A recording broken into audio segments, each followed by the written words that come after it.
Hi Danny, how are you today? Good. How are you? I'm good. Let's see. We're gonna start again where we left off last time.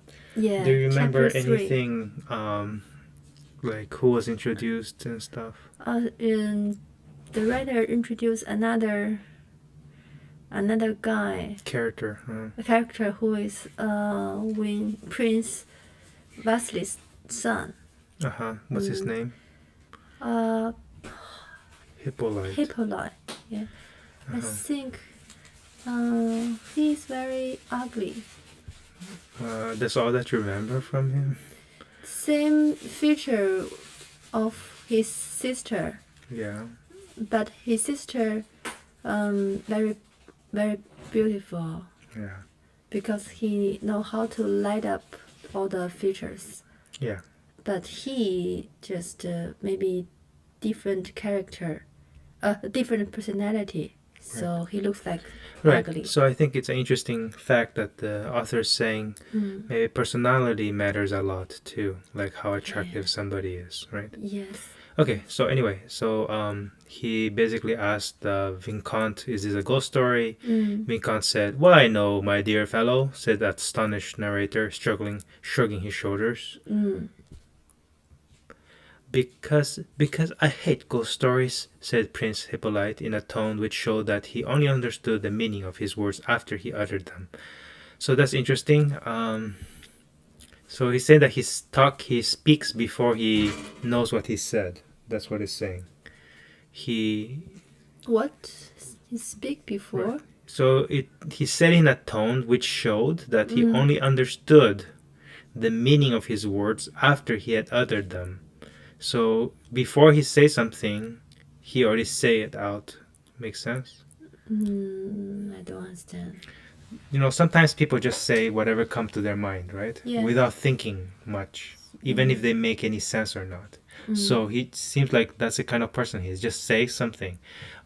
Because I hate ghost stories. Maybe, well, the question is, maybe he hates ghost stories, but It's not a ghost story. doesn't matter it's a ghost story or not ghost story. The point is that he just says what comes to his mind. He doesn't even think about or maybe understand what he's saying. Just whatever is pop out on his head, he just says it. Okay. So after he had uttered them, means the Hippolyte.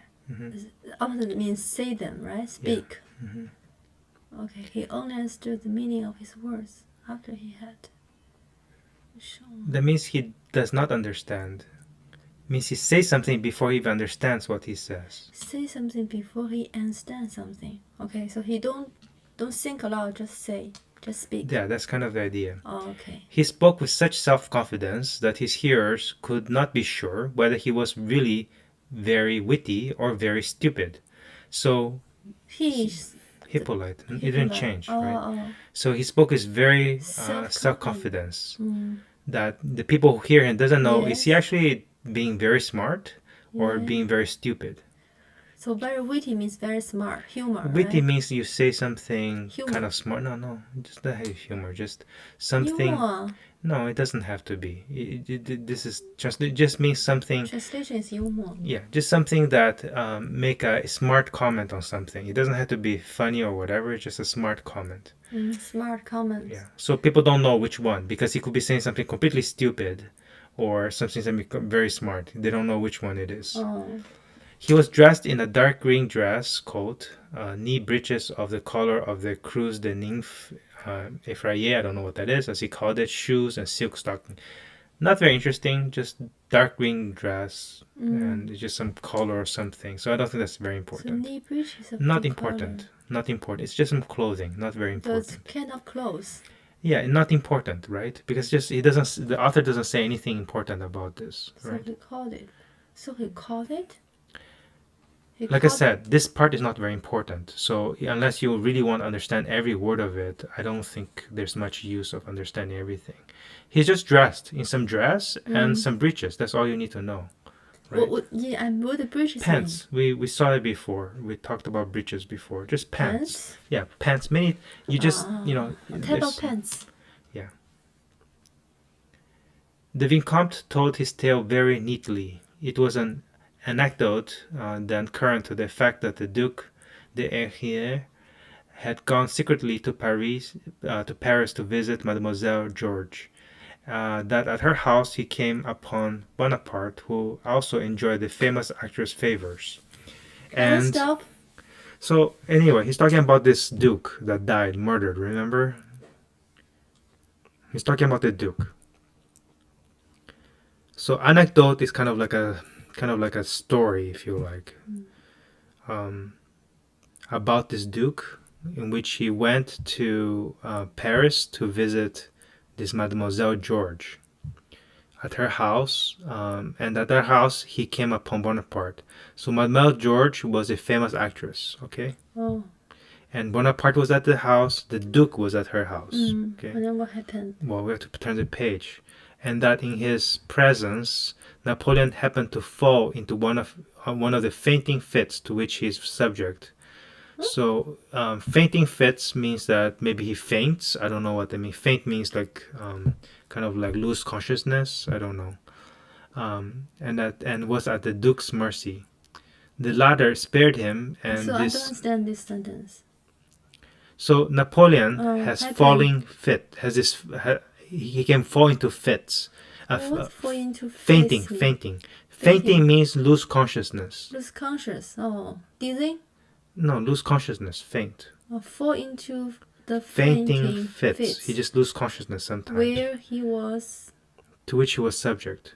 He was subject to these fits. That's what that means. He was subject to the fainting. To He was fits. Fits. Where it fits? Fits. This Fits one? just mean like episodes, like instances, like times, like occasions. Okay, you can So think he of that was way. subject to fits means he. This happened to him. Happened Subject to him. means that he didn't have control over it. Okay. He doesn't have control over it. He just Oh, he is subject to those things. okay. And So that means that he fainted, right? Yeah. And thus was at the Duke's mercy. So because he fainted, he can't do anything, right? He's kind of like no consciousness. Yes. And then the latter means What is that's the Duke's mercy? What does it mean? Was right at the Duke's mercy.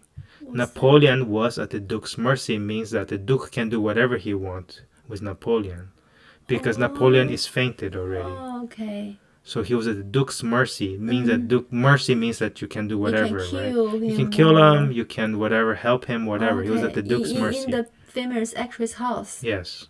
Okay. The latter is a Duke. The Duke Spared him. Spared him means he didn't do anything to him. He didn't like kill him. He didn't do anything. Oh.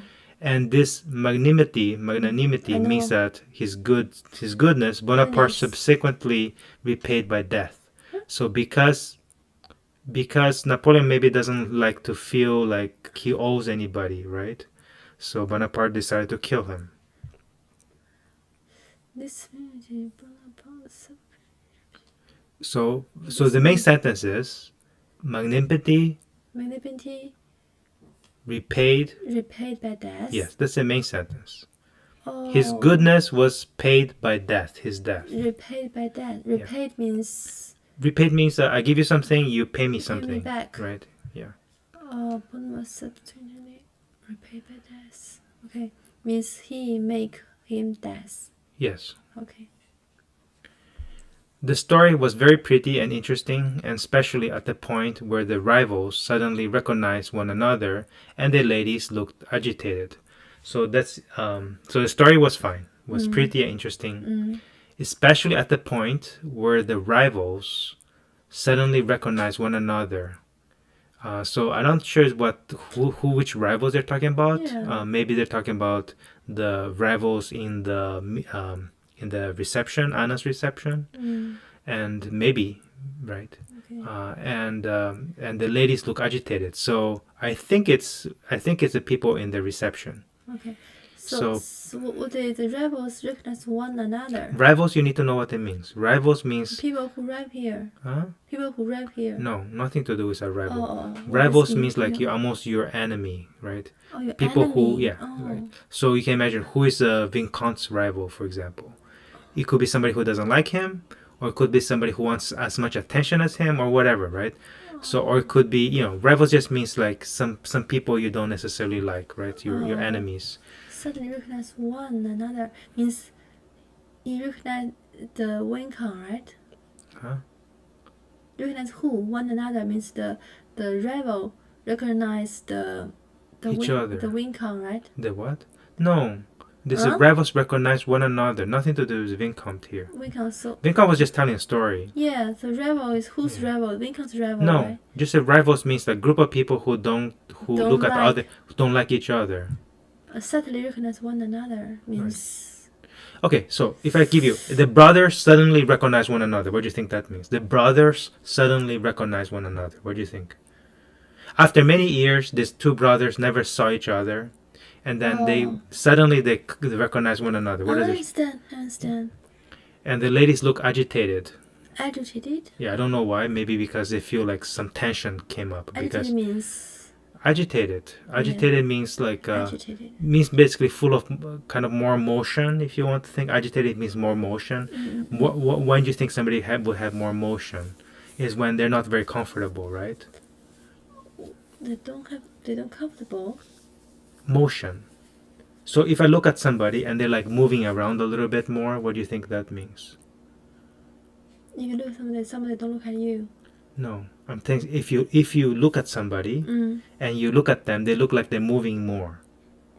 They're moving more. Oh. What do you think that means? Not focused on doing something. No, that's not necessarily focused. They are more like maybe they're nervous or maybe they're not comfortable or whatever. It's not about their focus or whatever. It's about if you look at somebody moving, it's not necessarily they're not focused, right? It just means that maybe they're not very comfortable. Maybe. So that's agitated. Agitated, not comfortable. Yeah, so the ladies were not very comfortable. Something was going to go on, right? The rivals saw each other, right? Yeah. And then we see who comes to rescue here. Anna comes to rescue. So he saw something happening. Anna's still here. Anna comes to the rescue, meaning she's going to save the situation. Where? Next line. We haven't read it yet. Oh, charming. Right? We haven't read it yet. But Anna comes in because we know something's going to be happening soon. The story was pretty much finished. And then the rivals began to recognize one another. And the ladies got agitated. So that means something's about to happen, right? So Anna quickly comes in and says, "Charming!" said Anna Pavlovna with an inquiring glance at the little princess. "Charming!" whispered the little princess, sticking the needle into her work as if to testify that the interest and fascination of the story prevented her from going on with it. So, charming, Anna said charming because the Vincent just finished the story. And then charming also said the little princess.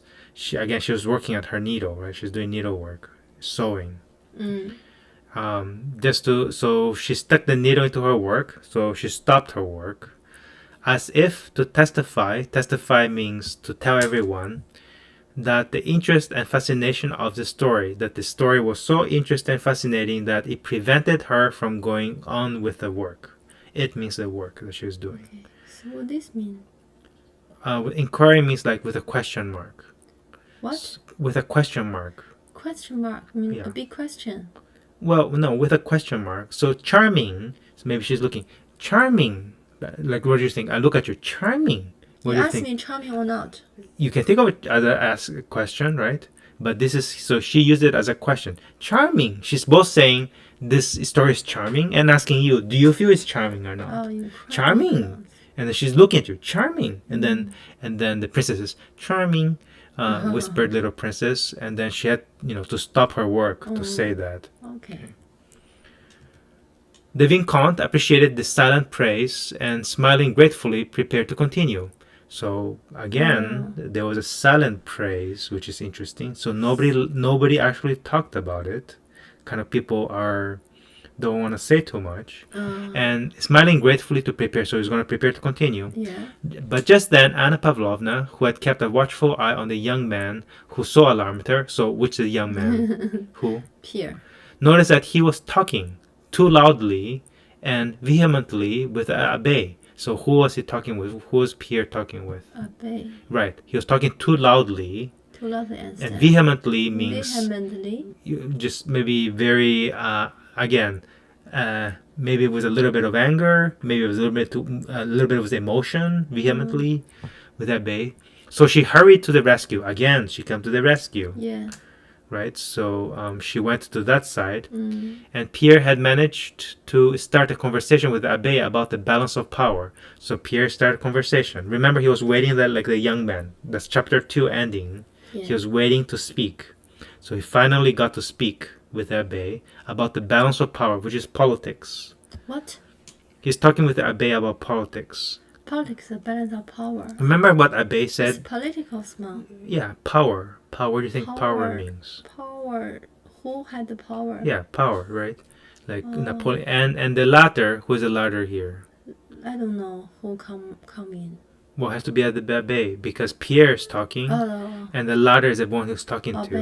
And the latter evidently interested by the young man's simple-minded eagerness. So the Abe was actually interested by this guy's simple-minded eagerness. It just means that he knew that Pierre really wanted to talk. Really wanted to talk. Okay. Yeah. So the latter was explaining his pet theory. Pet theory means.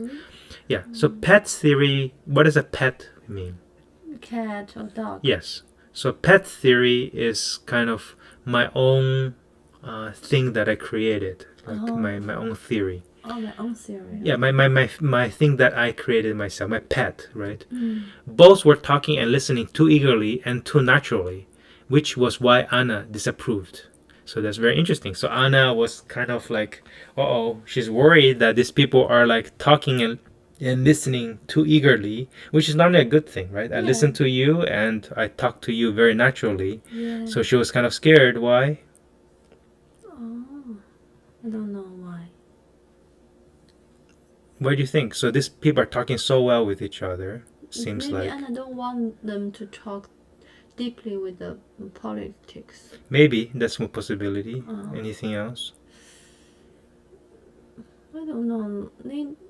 I don't know. It probably will not. If they continue this way, the other people don't have a chance to talk.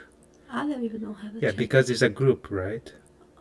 So if these guys are like each other talking, they'll just talk back between them, and the other people probably cannot enter the conversation.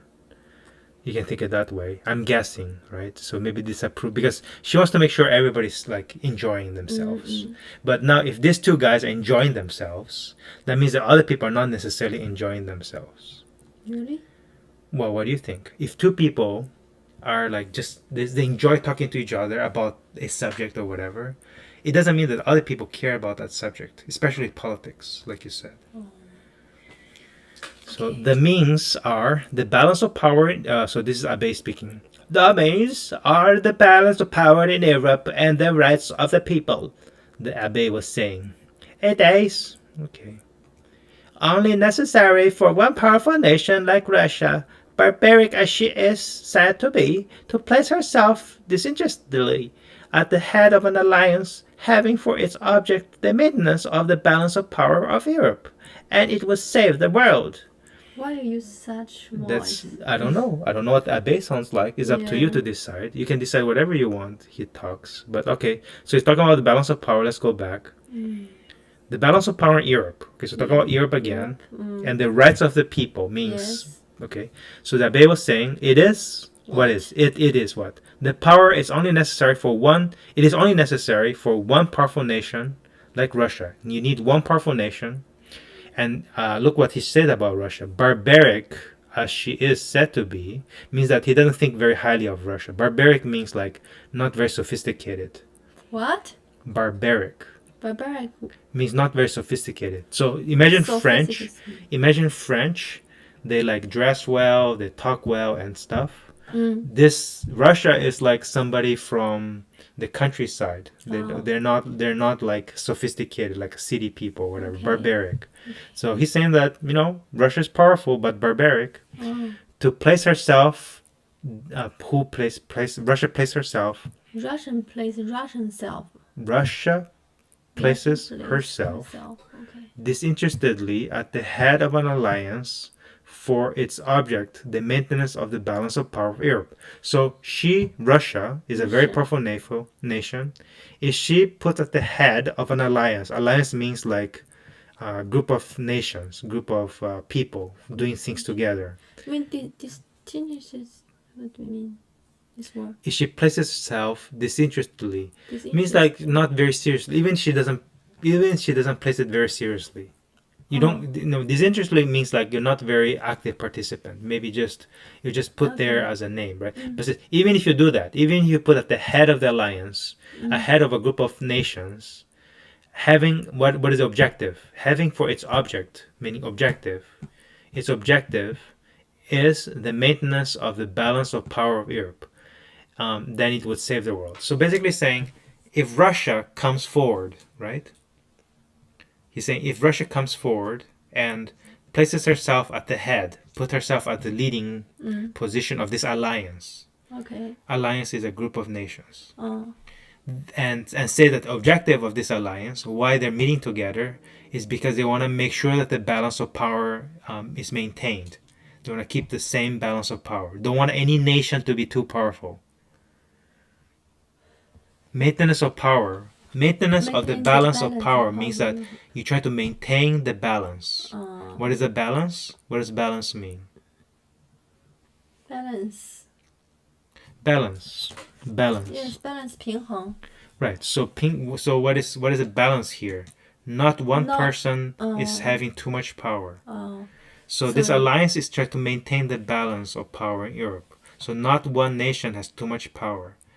Then it would save the world. So basically saying if Russia comes ahead, become the leader, then the balance can be kept. And then they will save the world. They will don't have the big fight in the world. Right.